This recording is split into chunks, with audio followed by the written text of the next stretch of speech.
Hey guys, welcome to the channel, No Tier Gaming. Remember to subscribe if you haven't already. Click that like button and click the notification bell after you subscribe. If you don't, you will draw a driver in every hand. And MBT for this weekend. We have our extremely talented commentator squad. They've been all right. We are back, and it looks like on here. So Code is on Emancipator, which we've seen multiple times on stream throughout the weekend. Code Allos has been a very, very popular person on stream against Jarret Zimmerman's invoked Eldlich. Looks like Jarret did lose the die roll, which means Emancipator's just going to kind of get to go in. I wonder if Jarret's going to be able to break through the board that's about to get a mash here. What do you guys think? He's had to been doing it all this whole time. He's undefeated currently, even Swiss, and obviously in the top 8. So there's no way he hasn't faced a lot of this matchup. True. That is very true. Yeah, Jarret went X01 day 1, putting himself in first place after Swiss. So he has not lost a match yet this weekend. It's going to be crazy. I mean, will Jarret be able to show that invoked Eldlich is actually the best route to play in this format, or is the champion himself going to get knocked down a peg here? That's the real question. I mean, we have seen Code Allos doing well, though. Even against some of the better players, he's the one who knocked out Dominic Couch. So we know he is a solid player. Oh, yeah, for sure. I mean, Jarret is the first ever PPG circuit champion as well. So he's definitely a good player. We can't discount his ability here for sure. And he's he's my teammate, so I gotta root for him. So yeah, it's only fair. Sure, but yeah, definitely looking out Dominic Couch is definitely nothing to slouch over either. So yeah, so we saw him met with an Ash, but it doesn't seem like, and they just keep playing through these hand traps. So I don't know. It's very true, and he does hit the Seeker off of the Raptite, meaning he's going to get another attempt to special summon. Communicate with us, the commentators. We are monitoring chat, so we will be able to answer you. So we do see, Twitch. Yeah, YouTube or Twitch. We're monitoring both. We are going to go ahead and see the Go Gigas. I can't. Yeah. Oh my goodness. Off of the Seeker. He does get to trigger the Jettison Graveyard. I don't know if he really does. I realize that. Yeah, it's a very nice engine in terms of there's not really many other ranked 4 engines you can play for rocks. That's why we even see the Medulce card that just special summons itself, kind of like a Photon Thrasher, being so popular in here. And we see the Gallant. Maybe the Gallant was the better Ash target. Yeah, I would agree here. Because now it's going to come out of the deck, and he's already got it live in graveyard. Nothing really needed here at this point. Yeah, and he has the option to go into a Needle Fiber right away, and from there he just kind of gets everything he wants. It's like that's what we're gonna see, the Needle Fiber coming down.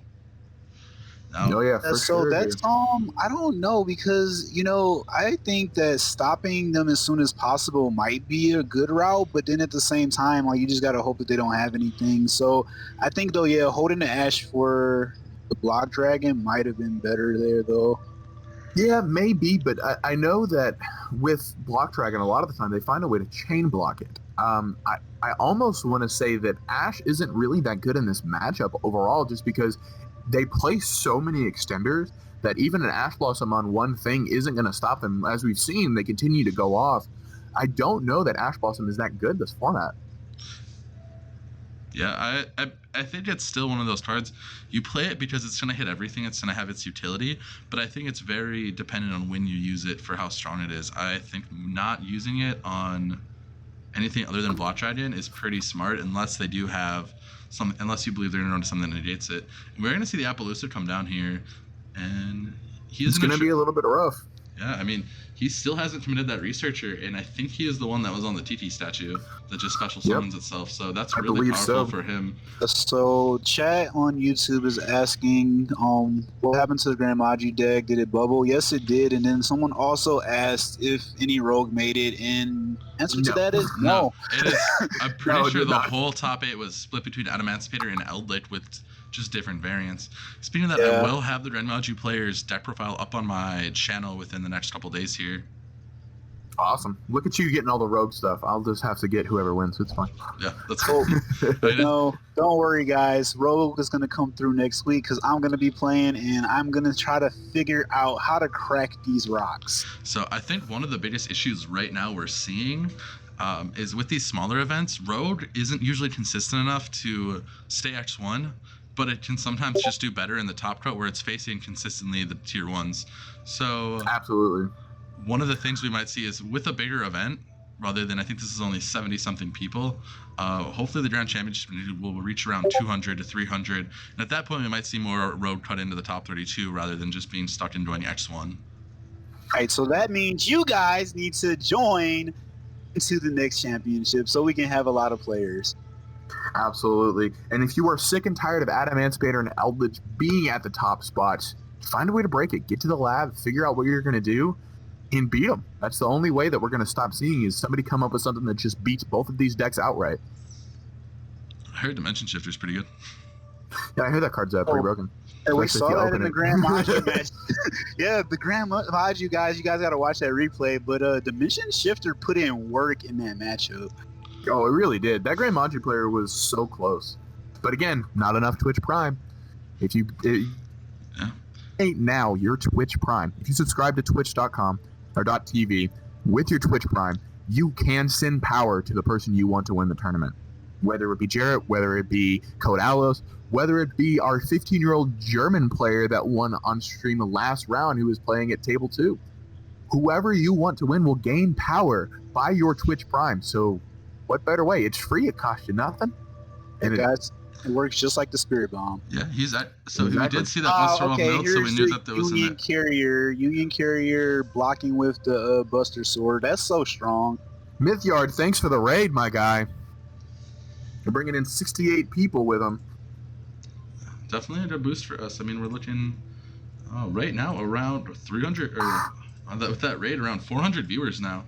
So we're up from yesterday by 100, and we're just getting to see the top end players here doing well. We did even have some of the better players knocked out. I know Shannon Long, Dominic Couch, and Alice Davis, and Wesley Loveland and Shuping were all knocked out of the top 8, and they're not in here, which are all very well known names in the community. Like that just shows Jarret you guys ended up playing both Dominic Kaus and Elise Davis and knocking them both out of the running for top 8. Yeah, incredibly good. Are you sure it was? Oh, Couch? Jarret didn't take out Dominic. Sorry, I apologize. That was a different tournament. Yeah, it was Code Allos here that took him out. Because Code Allos knocked him out round 1, and then he took another L in round 2 and dropped. So there's that. And then I believe Jarret did take out Alice, and then was it Shu Ping that he also knocked out? I don't know that he played Shu Ping. I think that was one we didn't actually feature. He did knock out the Drenmaji player. So Kamara, thank you for the follow. And we see Eldlich going through here. I don't believe we're going to see him negate that. Now the thing about it is the extra deck isn't necessarily what Jarret needs to break this board. It definitely hurts that he can't use the extra deck, but I don't know that it's going to be just completely a blowout here. Yeah, because as we see, they play extravagant, so they don't really care too much about it unless it is the Invoke variant of it. But even still, okay, so that will turn off his Alistair plays, so that's pretty decent actually. I want to ask, what is the Buster Sword equipped to? Actually, I don't know because I don't think they said it. It is probably the Borreload Savage. Savage is the only lethal target on board for it. Yeah. Okay, how we know that? That answers someone's question. I am surprised he didn't go for a Master Arena play here, or put the Block Dragon out too, just to try to see if his opponent would remove it. But it doesn't look like he had Graveyard set up for it, so he would have had to banish from Here comes the Magician Souls that we've been seeing played. Oh, but he is. I wonder if he's playing Apprentice Illusion Magician instead of the mana that we've seen. So that's interesting. I think it's really interesting in these tournaments. We see a lot more creativity, especially with these expensive cards like Magician Souls coming out, simply because normally they're just too expensive to run. Or for most people, it just creates such a big paywall for most people. Dropping $300 on your Golden Lords and then also having to drop $300 on Souls and then another $100 on the Invocations really would paywall this deck in a lot of tournaments where we wouldn't see as many people on it. But because there's no price cap online, we are seeing a lot more people running with these more powerful cards. Yeah, and that's Absolutely. another benefit to you guys as viewers who want to get into this. Like, you don't have to own 3 lightning storms. Just put them in there. I mean, it's all free. So, Yeah. Keaton Hall, thanks for the follow. Don't tell Konami. Hey, we're not allowed to say the K word on stream. Just you can talk so about looks like 96. doesn't do much here because met with Appaloosa in Savage. It's like doesn't have many line of play here. Well, I'm not sure that we know the last card in Jarrett's hand. It may be something that we can actually do here. So we do see that both of the negates are gone. He does still have one Appaloosa counter, but there's not much he can do. I mean, he's going to get most likely forced with an anima. Oh, wait, yep, and there's the concession right there. Yeah, without that, I was thinking the anima, but without that extra deck access, his deck is really limited, and then the Appaloosa comes down, making sure that he's not getting to use the Golden Lord to clear anything. Yeah, so it means he was relying on spells and traps, and he just did not see enough in that game to really mount a comeback of any sort. For sure. So looking at the siding, it looks like Jarrett's probably just going to keep his deck pretty much the same. I mean, I believe his list is built for going first from what I've seen of it so far in his 2 matches on stream. Meaning he's probably not adding much other than maybe I've seen summon limits come in some decks because you can just clear it with Golden Lord and you don't have to worry about it clogging you or blocking you from your plays. So you might just. And Jarret is going to go first. Yep. Now, what are we going to see here is the real question. I mean, he's looking for a Souls. He's looking for a Magician Souls and a Cursed Eldland, and then an Alistair to start his hand. And he does have one of them. What a good opening there. Turn of the pay 8 meme. Yeah, pay 8 feel great. Now, if he activates a Stout alongside of it, he'll be in the money. Absolutely. He searched a Conquistador here, so he might have either a Sanguine, because you don't really need the Golden Lord turn 1. It's just convenient to have it. Meaning he might just have a Sanguine in hand to set up for Conquistador being live. And he does have the Souls. Soul will come down. So that also could explain the Conquistador. He might be looking for an end phase search, meaning he could already have a Conquistador in hand. Oh, yeah, that's true. That's not the right card. And misclicks do happen online, so yeah, can't hold him to it or penalties for it. Things do happen. I mean, I've even done it in real life before where I've not been paying attention. I grabbed the wrong card. It happens. And that's the thing. A lot of people keep saying, I don't want to play online because it's like errors happen in real life too. The good thing about Dueling Book is that everything that you do, you have to manually say, I'm putting this card here. So as long as you know how to play Yu-Gi-Oh! In real life, guys, you should be fine. So we do see him discard the Conquistador, meaning he was planning to search with it the whole time. He's in a really good spot right now. If he does get access to, and he does trigger the Eldland effect to send from deck to graveyard, which is very important. It's what makes Magician Soul so strong in here. I mean, opening a single Eldland and the Magician Souls mean he's going to have access to 2 traps minimum. And with access to Meltdown, it looks like he'll be able to end on the standard board that they made right now, which is going to be the Alistair plus the Kalita. So really strong for him, and that's what he kind of wants to end on in this matchup, because with that in 3 sets, it's really hard for Adamant Spiders to break through. But they have to hope. Now, if we do see the Pankratops that we've seen come down in other matchups, it may be able to help him. He's still only allowed that 1 effect and 1 attack return, meaning the only thing he's going to be able to do until he clears that Kalita is remove that Kalita. He's going to have to deal with that to really make anything happen. True. You stink. Now, what we could see is we've seen main deck Lancia, but we also see that now that we're in game 2, Lancia may come in here because activating Invocation here would actually be turned off by the Lancia unless Jarret actually has another Alistair in hand. They always do.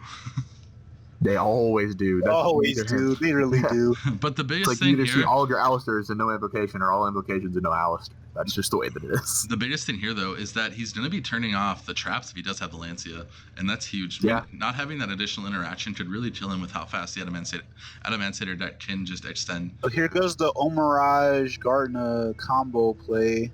I am surprised he's doing it this way, because it does mean he is susceptible to the Nibiru to some extent. Then That's true. invocation, drop into the field. I remember when this card came out, I called it imbrocation because it's really nice that you can use your opponent's cards. But this combo with the Gardner is so perfect because it lets you get straight into Makaba without even trying.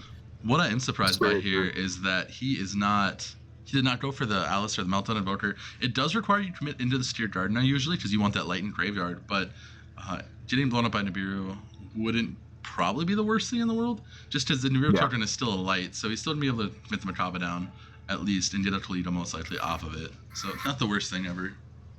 Yep. So I had a question in chat as do we think the meta will shift again once the paywall is back into effect because we're playing in person? I don't think it will, just because a lot of players have already started working on getting these cards while we've been in quarantine. I think what'll probably happen is we'll see a lot more rogue show up, but I don't think the meta itself is going to shift. Yeah, I think they're still going to see Adamantipator at the top tables, Eldlich at the top tables. These decks are still going to be around in mass, but we will see a couple of other decks sprinkle in here and there. I mean, the nicest thing for me is at events, you're not going to get Lightning Stormed as often. That's a big That's one. true. That's nice. No, I think I went to a regional right after the set drop that with Lightning Storm. I can't think of the name now. Ignition Assault, and I only got Lightning Storm by 2 separate people out of the 9 rounds I played, which was very nice. But having to deal with Lightning Storm was very scary overall in an actual match, but I was playing control deck, so that's probably why it was so scary for me. I played all of YCS Las Vegas, and I got Lightning Stormed 0 times. And you guys are lucky. I mean, you only play 3 matches. It's not that hard. Oh, I didn't even play 3 games. I played. I played a lot of 2 games. I 2-0'd a lot of my opponents. Oh no, I only lost 3 games the entire day. I'm saying 3 matches. I'm saying that's next. You got next 3 drop. What are you talking about? Hey, I win X11. All right. Okay, so we're gonna see his turn starting off here, and let's see what he's gonna do. But yeah, I don't know, guys who watch my blog, like, I always get crapped on by these random 1-0 cards or things like that. Somehow I still win, but it's just like, do they really have it every single time? So you guys are lucky to not have got Lightning Storm dropped on you when it first came out. It looks like he's gonna shotgun the Scarlet right here. Yeah, which I don't know if that's the correct play, but it does force him to do some crazy things. And we may see a Super Poly come down here. Ooh. Oh, I think there's an match. evenly matched coming down. No, not evenly. No. Wow, this is better. This is the anti-spell arrows. So it's basically like a red reboot as soon as you start your battle phase. So what's going to be rough for him still, though, he still doesn't have to contend with the hand traps and the Makaba here. If he does negate that Seeker, if he doesn't have the Analyst in hand, there's not much he's going to be able to do, so we'll see. Oh, so this is nice, though. I mean, he only has to deal with the Makaba negate, though, at this point, and possibly any hand traps. So I think he's fine to just combo off like he did. As we saw, like 1 or 2 interruptions sometimes isn't enough. So I think with him mitigating the interruptions, he should be fine.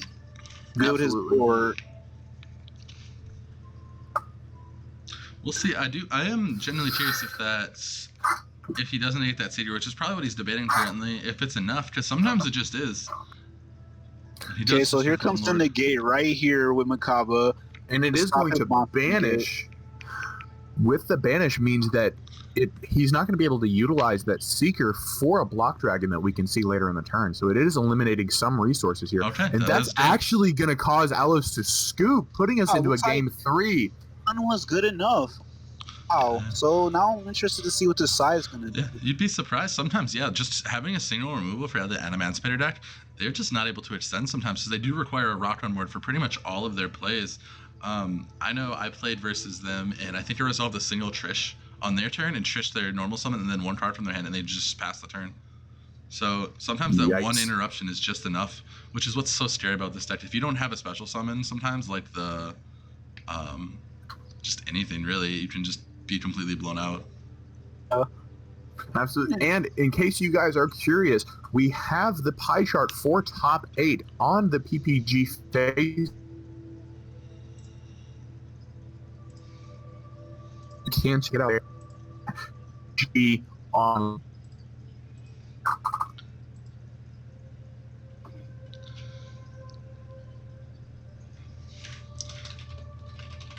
Is the pie chart on the? Oh, we actually brought it up on screen too. So it looks like there was 5 Go Adamanticators, 1 Eldlich Synchro Link, and am I good now? Yeah, you're all fine. Oh, okay, good. So we are back into game 3 here. Code Allos opening strong at the Onomata pickup, discarding the Go DDS, meaning he's probably going to have 3 summons on his turn just to start the turn. And that means the 4th summon will be Gallant, which is super important, assuming we don't see an Ash on it or an Imperm come down on the gloves here. Yeah, this is a very strong engine here because he's got. Could you imagine back in the day if we had 1 card leading to 3 level 4 monsters on board? Yeah, I think that's the thing, like, different about Yu-Gi-Oh! Now is that so many cards do more. Like, it used to just be like, okay, 1 card have to do so much to gain and the game is slow, but now literally 1 card printing will have like 5, 4, 3 effects that lets you just do so much more now. Definitely just absolutely the entire powerhouse of the game has just gone up because cards like this are starting to exist and they're being printed more regularly. It's nice that we're getting diversified on a lot of archetypes, getting more support, but when decks like this come up, we're seeing a Gamma come down. Wow, but he hard opened the driver, unfortunately, meaning he got 1 less card to utilize on his next turn. It's one problem with the card, but I mean, might be good enough here to like stop some of these plays, hopefully. So if he plays the second one, I believe he's in the money, as they would say.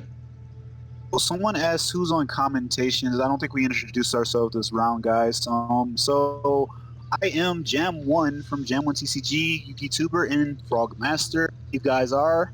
I'm KingOfScrubs. I am the king of the Scrub Nation. I am also a YouTuber. We're doing some great things here. If you guys have not subscribed to all 3 of us, our links are on screen. Yep, and my name is Tyler. I'm also known as Jally in some of the communities. And my channel is No Tier Gaming. A lot of my content is pretty much just playing road decks. Come out. Yep. So guys, hop on that subscribe button and hit the bell notification icon so you guys don't miss any totally awesome uploads. And that includes all of the PPG stuff as well. Make sure you guys are subscribed to them and make sure you get notified so the next time we go live, you guys will know when it's happening. We've got Pac-Man in chat right now. Pac, what's up? So it looks like he's gonna end his turn and start with the Alistair here, which is pretty decent. It looks like that Emma put in some work. Yeah, what's nice here for him though is that Alistair, it's gonna shut off the invocation, any traps he wants to send to the graveyard, and any Dueling Lords. Meaning, even though he did only end on a Dweller, he is still kind of safe for now to not get killed because there's not gonna be multiple Alistairs to set up for a double invocation unless he uses from field. And there's going to be no Golden Lord coming back from the graveyard on this turn unless he gets the Eldlich. The Sanguine was for next turn is the only thing that I can really see. They do have the spell that special summons from graveyard if he's able to get there. But it looks like it might just be a Macabre Pass coming from Jarret, which wouldn't be the worst thing in the world, but it's definitely not what you want when you're playing this deck. Yep. Yeah, the one thing that you have to worry about is the fact that he's still got 3 cards left to utilize. One of them likely being an Imperm. And then he's got 1 card that he's going to be drawing, so 3 cards total for next turn. And he's got his Go gloves in the graveyard to be able to bring back if he summons another Go monster. I would assume it's not an Imperm simply because if he was going to Imperm, he probably would have wanted to hit the Macabre. That's what I'm meaning. He may be saving it for now, or not the or for when he attempts to use it. Or not the Macabre. I was thinking more of the. He would want to hit the Alistair just so there's no invocation there at all, most likely. Well, he cannot activate that invocation. Oh, yep, left arm. I'll shoot a message quick. Yep. Hold on. I believe you're right. Yep. Yeah, he noticed. Yep, he realized it right away, so we're good. I'm sure. I wonder if this be a misplay on his part. Maybe he really wanted to have that Alistair back in hand. Yeah, and that's the one downside of Dueling Book is we've misclicks are kind of frustrating and change the game state a lot faster than it should. The good thing about being online is that we can always go back and see like the log of things that were activated. We can always completely rewind a game state if necessary. We saw that happen yesterday. However, the players just accepted that the game state was what it was. Yep. That was indeed what we saw, which was good. It shows the sportsmanship of the players. Sure, I mean, and that's like, the no, thing it's fine. too. We both missed it. No one's trying to cheat anybody. It's really like a really nice professional setting for everybody to play in. But yeah, here we go with Secure Cardinal beatdown. Gonna smack him with 1,000 here. Now, again, I mentioned earlier, because what can happen here is he can go into Elysium here if he has the Super Poly. He does have one card left in hand, so Captain Planet? Yeah, he could actually just... I do think not having that Alistair for a negate in hand did kind of hold him back from setting whatever that was, assuming, or if it is a hand trap. But it could always be a Golden Lord, which is something we definitely worry about. But he might have committed it early on if he was worried for that back row. So I believe it's definitely most likely a monster because I think he really wanted to have that Alistair in his hand. yeah, It might be a dead hand trap.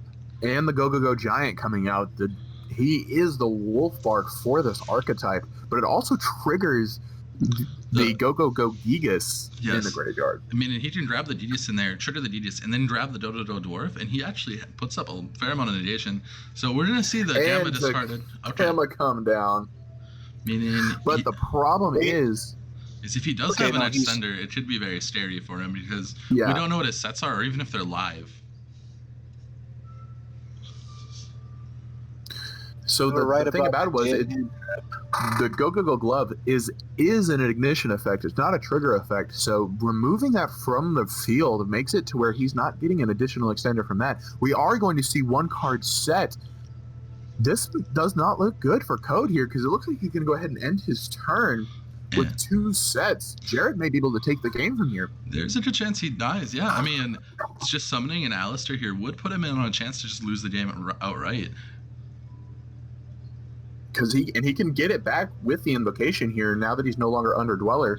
And because the Steer Garnet is on the board, if he summons that Alistair, then he's able to link away for the Meltdown Invoker immediately, and then he gets he won't be able to get another Alistair back, but he can fuse with the one on board, and that would be enough for game most likely. Anti-Spell Fragrance coming There's down. an Anti-Spell Fragrance. DN Arts Gaming. There was 60 players in this tournament. I know you've been asking. I believe it was actually 65, if I remember what George said yesterday. It might be. I think after round 1 we had a couple of no-shows. Someone asked when will Eternity Code be legal for this tournament? Well, great question. Next week it will be legal. So even more of a reason why you guys can jump in and try out some new cards. Yeah, one of the most interesting decks I think that's going to be legal now is going to be the Planar Patrol deck. It actually got some reasonable support. That doesn't make it top tier, but definitely makes it a real threat in the format. Absolutely. The crazy thing here that we just saw is with that Anti-Spell Fragrance coming down, Jarret wasn't really able to make very many plays here. Yeah. So he does have 2 cards to negate, but I mean, even Code, he can't activate very much here because what could happen here is if he negates the Seeker here, this game may be over. I think so because he can't use any spell extenders himself because of that. Oh, it does resolve, but does it whiff? It does not whiff. He does hit a Doki Doki, which is arguably the best card he could hit in this situation. But he's going to go for the Gigas, being able to trigger the gloves and the Gigas in his graveyard. What I think is really interesting off that means he is playing. Oh no, I thought he had a 3rd one grave. So he's only playing 2 Gigas in the gloves, which is pretty standard. He just played in the Giant, which is incredible for recovery, especially going into turn 2. And the summon limit comes down. Oh, Cosmic Cyclone in response. The invocation is in hand to be able to negate the Cosmic Cyclone. This is insane. Oh man, this is classic back and forth Yugioh. Love it like this. So Jarret knowing the only thing that he was going to lose a game to was a Cosmic Cyclone, not setting invocation was actually the biggest brain. Yeah. Wow, what a play from Jarret. This might wrap it up right here. Yeah, and I mean, it might be. I think I called out the summon limit being sided in. It's definitely a really powerful card. You did say that. I think it's a very potent floodgate against this deck, honestly, because other than a lot of combo decks, because look, you always have to go 1-2, then it's over. You can't exceed or link after 2 monsters. What are you gonna do? So I think it's really strong. It puts you so far behind in the game afterwards that you can just kind of clear up whatever they summon. What I do think is really interesting though is he did keep it in going second which is kind of scary a lot of the time. I mean, Summon Limit is strong, but going second, it's not usually the best card, meaning he did take a gamble on TPing in, assuming he'd be able to stop the board. So he is in a good position here, and his opponent is at only 1,500, meaning if he gets an Allos or anything in hand, he should just kill him outright. And a Link Flip here is going to be... I don't believe Secure Gardener can be used as Link material. It cannot be. Oh, he's Tribute Summoning Nibiru to end the game. And That is going to be Jarret Zimmerman moving on to the finals of our weekend championship. Congratulations.